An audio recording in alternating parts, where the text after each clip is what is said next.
kay Francis Leo Marcos, sana wala nang madamay ng mga inosenteng probinsyana, and sana huwag kang mangako kung hindi mo pa natutupad yung mga sinabi mo. Or huwag ka munang magbibitaw ng isang salita na hindi mo pa tapos gawin. Don't claim something na tapos mo na, which is not pa pala.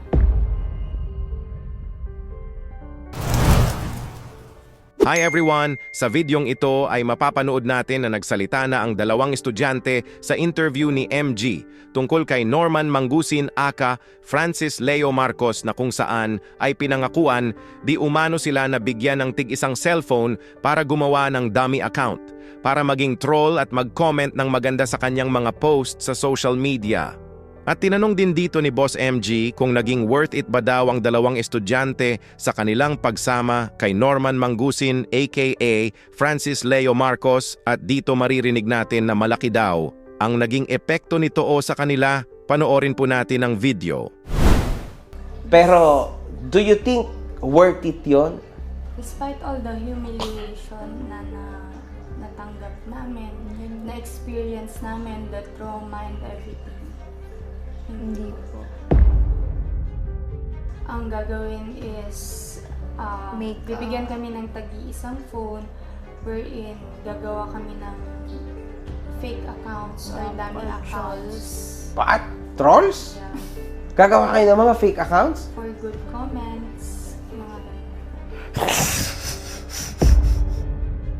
Subalit di naman nakalampas ang tanong na ito ni Boss MG na kung totoo daw ba na amoy de kalibre itong si Norman Mangusin aka Francis Leo Marcos, at higit pa dito ay isa na namang violation ang natuklasan kay Norman Mangusin na di umano ay nagsusubstitute daw itong mag-drive sa kanyang driver na alam naman nating revoke na ang kanyang lisensya. Naku po, pakinggan po natin.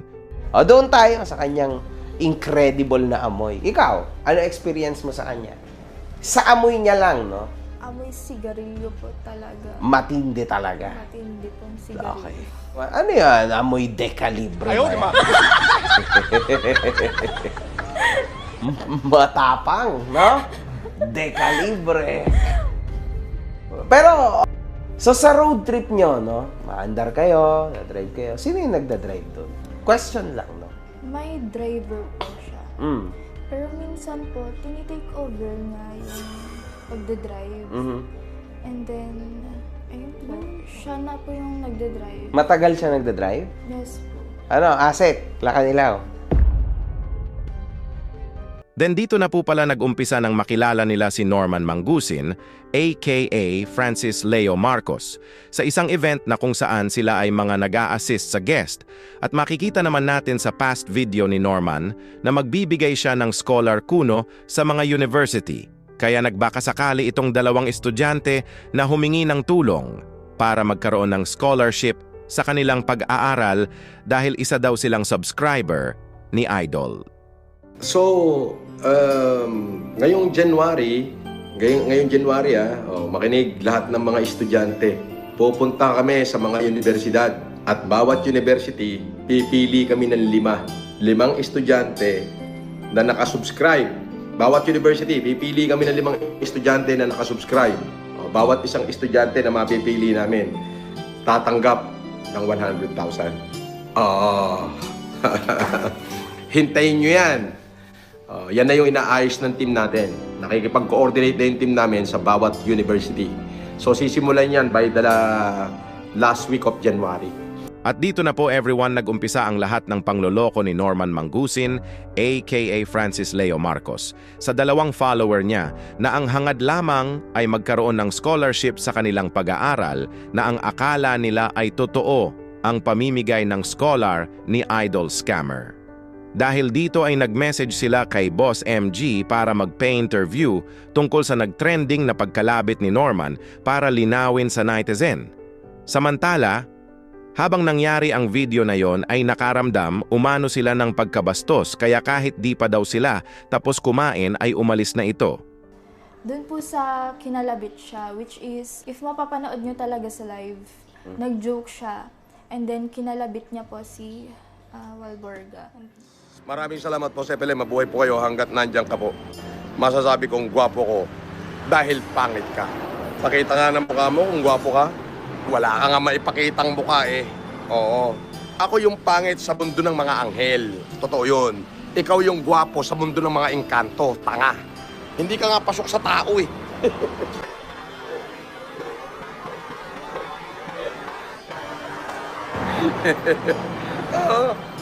Ang kumakalat po is sabog ko po, pero dito lang po yon sa may bandang kilikili ko. Pero kahit sa bandang kilikili lang po yon, nagulat pa rin po ako. Okay. And then, kahit hindi pa po namin tapos yung kinakain namin, umalis na po kami. Medyo nabastusan kayo. Tapos naka-video rin eh. Feel So. awkward po talaga that time. And trending siya sa social media, di ba? Nakaani ng napakaraming views nun. Million. So eventually yung mga tao na-judge kayo na, oy, ganito pala tong mga to. 'Di ba? Hanggang sa napakarami ng kalaswaan na sinasabi, pinupukol sa inyo ng mga tao, unfortunately. May question ako. Dahil total nandyan tayo sa parang nadali yung boob mo, sabi mo, no? Pero hindi naman. Ayun yung sinasabi ng mga tao. May idea ka ba kung bakit ganyan ang iniisip ng mga tao kay Norman Mangusin na kahit kilikili lang yung nadali, parang boobs mo na yung nadali? Right after kong mapanood yung mga ibang videos niya, nagkaroon na po ako ng idea. Kasi nga po, the way na kung paano niya pagsalitaan yung mga ibang babae. So parang nagiging ganun po yung labas sa mga tao kasi nasanay sila na ganun siya. Diba? At dahil sa mga ginawa mong pangloloko, pangbabastos at higit sa lahat ay trauma, Norman Mangusin aka Francis Leo Marcos, narito ang mensahe nila sa'yo. Kay Francis Leo Marcos, sana wala nang madamay na mga inosenteng probinsyana, and sana huwag kang mangako kung hindi mo pa natutupad yung mga sinabi mo. Or huwag ka munang magbibitaw ng isang salita na hindi mo pa tapos gawin. Don't claim something na tapos mo na, which is not pa pala. Kaya everyone, laging maging mapanuri po tayo sa mga makakasalamuha natin, tulad ng sinabi ni Boss MG. Diba? Kaya mga kahombre ko, mahalaga. Huwag kayo basta-bastang papasok, no? O maniniwala sa mga tao na may mga mahahalimuyak na mga salita. Kasi yan pang mga taong yan ho yung mga peke at hindi totoo. Tandaan nyo yan. Hanggang dito na lang po at maraming salamat sa panonood. God bless.